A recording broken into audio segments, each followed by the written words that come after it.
Hello, welcome to Bible study, and I'm sorry my voice is a bit croaky this week.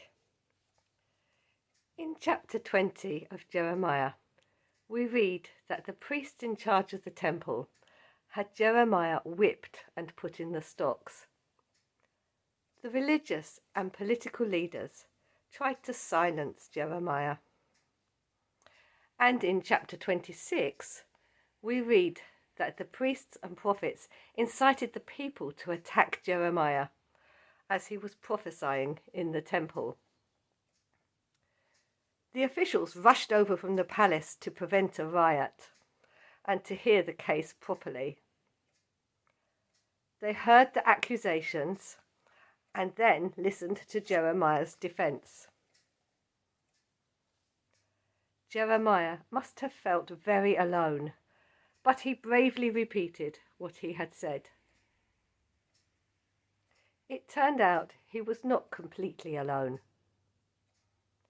God had promised to protect him. The officials seemed to be fair. They may not have agreed with Jeremiah, but they accepted that he should be free to speak. They were wise enough to think that learning from criticism was a better response than to shoot the messenger. They remembered that an earlier king, Hezekiah, had turned from his sins and worshipped God after listening to a similar prophecy, and he had been saved from disaster.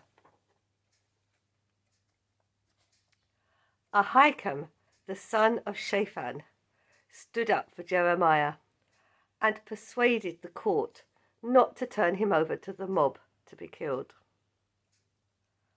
Both Ahikam and Jeremiah were very brave because they were in great danger.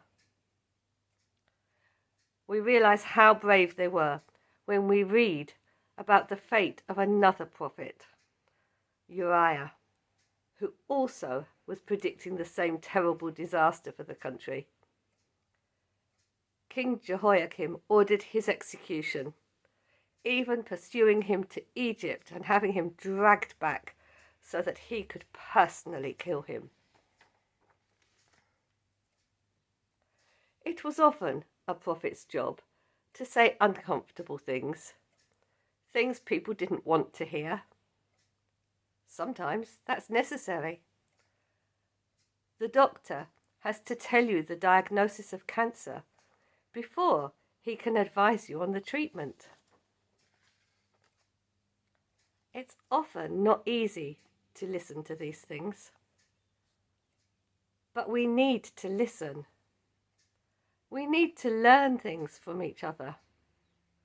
Sometimes we will still disagree, but we can disagree well, with respect and kindness. Sometimes we will need to say uncomfortable things. Not everyone will be happy to hear about Jesus, but they will never know unless someone tells them. That doesn't mean we have to keep on and on telling them when they've made it clear that they're not interested. And we're not called to be God's police officers, not called to go around pointing out what's wrong with people. Jeremiah had a distressing message to share. It was a warning motivated by love. And he was speaking to people who knew that God loved them, who had a strong sense of identity as God's people, but who had chosen to walk away, convincing themselves there would be no consequences.